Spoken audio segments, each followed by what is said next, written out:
What's up guys, Ron here and welcome to Rad Hands channel. For today's video, mag-unbox na naman tayo ng isang device na galing na naman kay Anbernic at ito yung tinatawag na RG34XXSP. So medyo familiar ba kayo kasi hawig niya yung Game Boy Advance SP. Yan. Pero before tayo mag-start, please like, subscribe, and hit the bell button para updated kayo sa mga tips and tricks namin about sa mga retro handheld gaming console, PlayStation, PC, unboxing ng laruan, unboxing ng gadgets related sa gaming at kung ano pang pwede naming may share para sa inyo. So without further ado, let's start na. Ngayon, babaguhin ko lang yung angle ng camera para mas makita nyo ng malinaw yung device. So ito na yung device na pinadala sa atin ni Anbernic. Maraming salamat ulit Anbernic, no, sa pagpapadala ng mga amazing devices. So ayan. So ito yung front design. Ayan. Palagay is RG34XXSP. So dito sa device na to merong apat na available na kulay. So merong yellow yung pinadala sa atin, gray, black, and indigo. So itong gilid wala naman nakalagay na iba pang design. So ayan, buksan na natin. Ayan. Wala naman iba nakalagay. Ito yung pinaka-device niya. So mamaya na to. So ito yung clamshell niya para maprotektahan yung device. Ito yung wet and dry wipes. Ayan. Tapos nagamit yun para dito sa screen protector. Hindi ko pa nailagay. Tapos ito naman yung USB cable na Type-C. Ayan. Tapos nakalimutan ko sumabit. Ito yung ano niya, yung manual na hindi binabasa ng karamihan. So ngayon ito na yung device. Buksan natin, meron ditong foam para maprotektahan yung device. Okay. So ito na yung device. Tada! So dito sa gilid merong volume rocker na negative and positive para para bumaba yung volume or humina at para tumaas. Ayan. Tapos dito yung SD card na internal or TF1 or yung operating system, dito yan nilalagay. Tapos dito sa kabila yung TF2 or yung external na dito naman nilalagay yung mga games. Katabi niyan yung power button. Ayan. Tapos yung reset button. Ayan. Sa mga hindi pa nakakaalam, wag nyong gagamitin madalas yung reset dahil pwedeng or malaki yung chance na ma-corrupt yung operating system nyo kapag ginamit nyo ng ginamit to. So, i-turn off nyo ng maayos yung device or i-reset ng maayos. I-eject natin tong TF1 para makita nyo. Ayan. Ito, may free na 64 gig. So, ayan. May mga variants yan. Pwedeng 64, 128, or di ako sure kung merong 256 gig. Ayan. Hindi ko rin sure kung same kayo ng makukuha kasi ito, sponsored na device. Pinadala sa atin ng libre para ma-unbox. Hindi ko sure kung same to ng makukuha nyo. Baka ano lang ang makuha nyo or black or kung ano mang kulay yan na generic. Pero sa akin, blue. So, comment nyo sa baba kung ano yung makukuha nyong kulay or anong klaseng SD card yung makukuha mo. Dito naman sa baba nakalagay yung headphone jack na 3.5mm. Dito sa kabila, pwede mong lagyan ng pasabit. Yan. Kung anong gusto mong ilagay dyan. Mamaya may ilalagay ako dyan, papakita ko sa inyo. Dito naman sa taas, yung L1, L2, yung USB OTG. Pwede ka makapag-charge dito. HDMI, ayan. Pwede mong i-output yung nilalaro mo sa TV. Tapos R2 and R1, ayan. Ayan. Medyo nakaangat din siya ng konti. Stig. Para mas feel mo yung L2 and R2. Ayan. So, ano ba yung nasa likod? Ayan, nakalagay dyan is Anbernic model number RG34XXSP. 3300 mAh, 5 volts and 1.5 ampere. So, mas magandang gamitin yung mga charger dito or yung adapter is yung mga luma, wag yung mga fast charger, okay? Ayan, meron ditong, di ako sure ang tawag dito, siguro grip. Ayan, may texture siya na para at least hindi madulas, no? Dito din naiipon yung mga libag. So, ayan, buksan na natin. Ayan yung screen niya. Ang screen niya is 3.4 inch IPS full viewing angle o full lamination. 720 by 480. Ang ingay ng anak ko. Sana hindi niyo naririnig. So, ayan. Meron din ditong menu button. Pagpasensyahan nila kung may ngayon ako. Sana hindi nyo naririnig. So, ito naman yung D-pad. Ayan. Maganda, pero tingin ko membrane to. Yung ano niya, membrane type. Yung D-pad niya. Then, X, Y, and AB button. Ayan. Tapos yung analog stick. Napakalalim. Sobrang lalim. Ayan. Halos magpantay siya dito sa shell niya. Alam niyo kung bakit malalim yan. Kasi kapag sinara mo to, ayan, hindi siya tatama sa screen. Kasi kung tumama yan sa screen, baka masira pa yung screen nyo or magkaroon ng something na dito, na parang tuldok. Ayan. 3 and R3, tapos select and start. Ayan. So, i-turn on natin at tignan kung magbo-boot. Ayan. Unburn. So, ito yung stock OS na user interface ng Anbernic. Game ROMs, merong PSP, PS1, NDS, V-Arcade, FB Neo, CPS3, CPS2, CPS1, mga arcade games yan. Kasama yung FB Neo and Mame. Game Boy Advance, NES, SNES, SMS, MD, Sega 32X, Game Boy Color, then WSEGG, PCE, and Game Boy. Dito naman sa RA Games. So, tip ko lang guys, kapag maglalaro kayo ng game, dito kayo maglalaro sa RA Games kasi RetroArch game to. Mas optimize yung game dito sa RA Game. PSP, katulad din nung nasa kabila, meron ditong mga consoles. Same lang yan guys. Pero lang na meron silang ports. Ayan. Pico din. Wala dun sa kabilang Pico, alam ko eh. Walang Pico. Tapos dito sa App Center, ayan, merong music. May video player, may ebook, file manager, Willy na parang Bilibili, PDF viewer, may apps and expert. So, kung hindi kayo expert sa mga ganitong emulation device, wag nyo gagalawin yung expert, okay? Wag na wag nyo gagalawin yan. So, apps, buksan natin kung anong laman. So, meron ditong bezel custom manager, may clock, image browser, modify system settings, modify system tools, temporary Samba server, at hindi ko pa alam kung ano yung mga yan. Scraper na to is pang scrape ng mga game para magkaroon ng cover art. Tapos merong favorites, merong history, merong search para makapag-search ka ng game, settings, system information, lock screen, backlight brightness, IO test, input-output test, date, time, language settings, RetroArch settings, network, para makapag-connect ka sa internet, ayan, and Bluetooth, and Moonlight din pala. Tapos, icon settings. Uy, may bagong dinagdag dito, yun.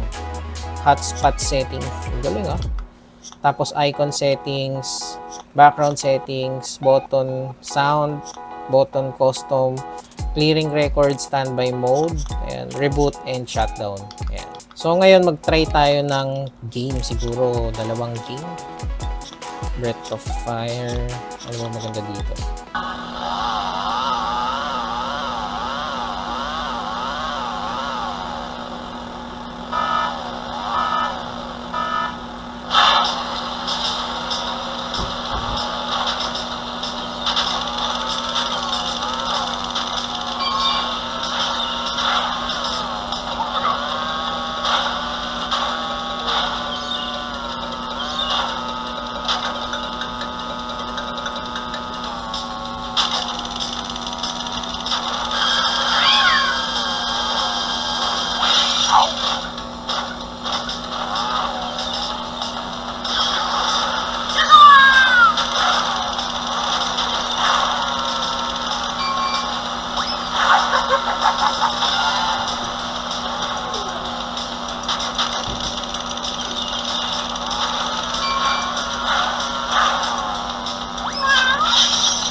Round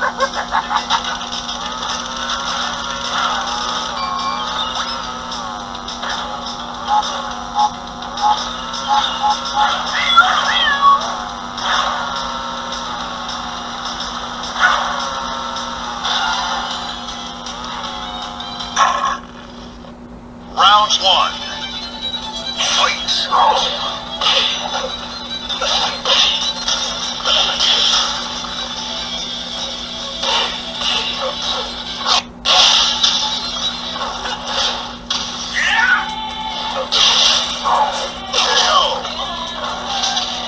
You win. Round two. Fight.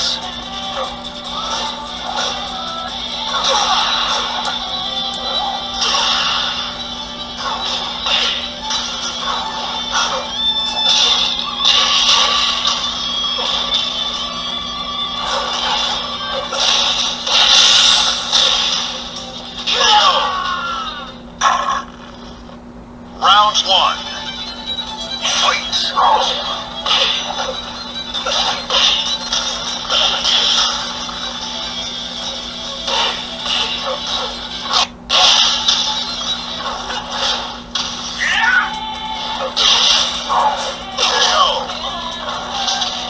You win.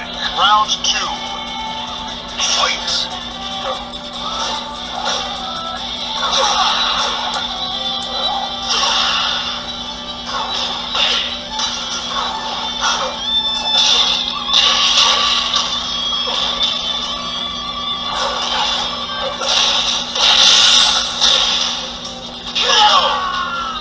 So, yun na yung game test nitong device na to, no? So, i-flash ko lang sa screen kung ano yung specs ng device na to.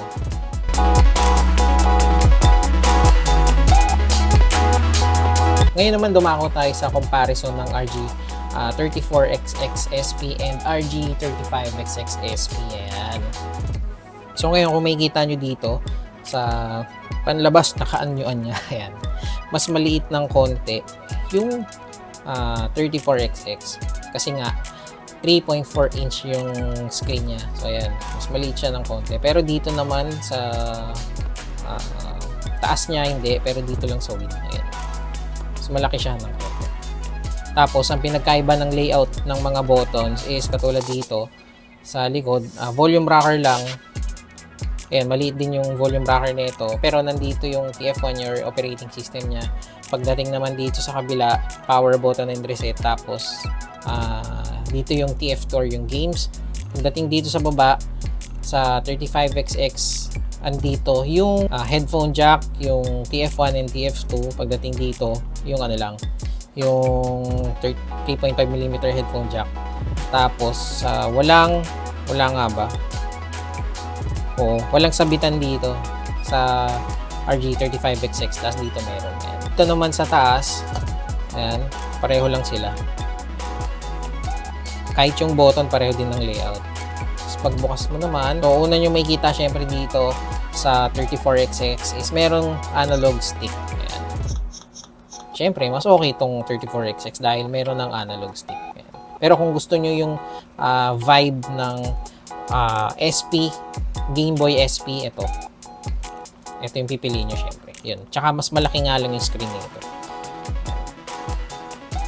Tapos sa specs din pala guys, mas mataas yung RAM nitong 34XX SP dahil naka LPDDR4 2GB.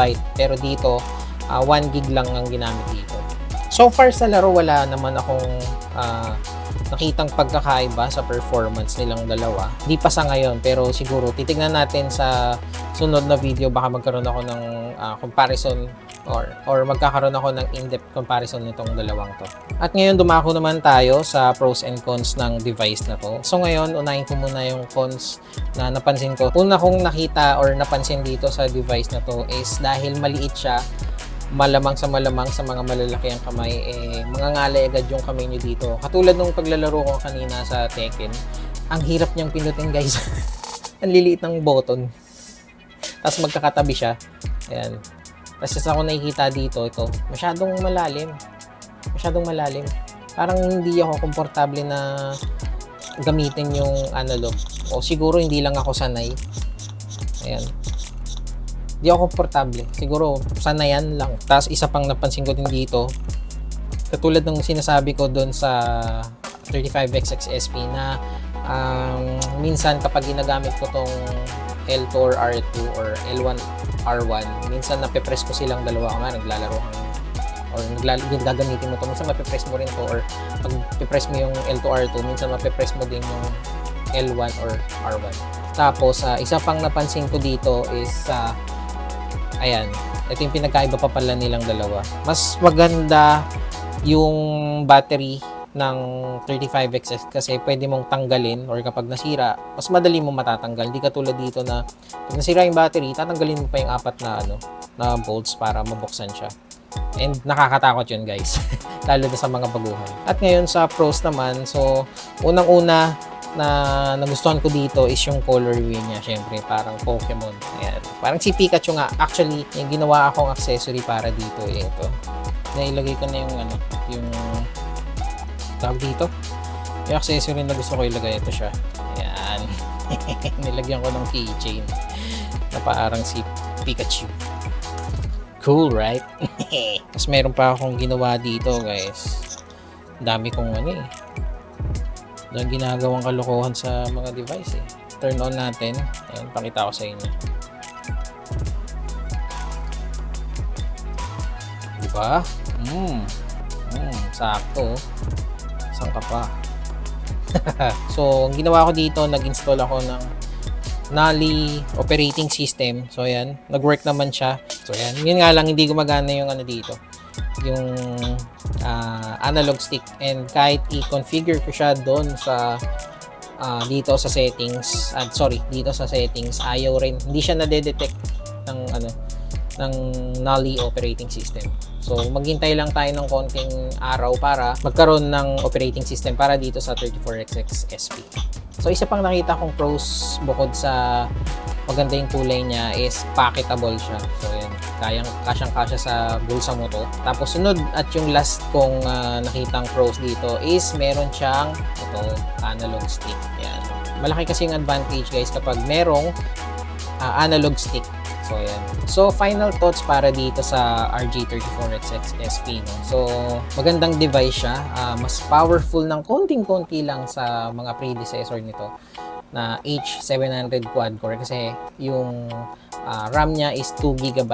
Hindi ko pa alam and hindi ko pa nafe-feel yung pinagkaiba niya sa mga 35XX or yung mga 3.5 inch na mga screen katulad ng H, ng SP, ng Plus, ano pa ba? Ng 40XX, yan. Hindi ko pa alam pinagkaiba nila. Hindi ko pa ramdam na yung upgrade, yung maliit na upgrade sa RAM. And may re-recommend ko ba tong device na to? Syempre, depende pa rin sa inyo. Depende sa inyo kung gusto nyo bilhin to for collection or makapagpalit ng device. For example, meron kayo dyan na nagsawa na kayo sa layout or sa design ng device nyo. Gusto nyo bumili, maganda siya, guys. Ito. May re-recommend ko sa inyo itong device na to. Pero sa mga malalaking kamay, siguro maghintay na lang kayo na makapag-release kami ng grip para dito, para mas komportable kayo maglaro. At kung itatanong nyo ulit kung magkano yung price nito, di ko pa alam kung magkano ang price nito dahil hindi pa sinasabi sa akin ni Anbernic. Kung sakali man na ma-message ako ni Anbernic kung magkano tong device na to, ipa-flash ko na lang sa screen or ilalagay ko sa baba.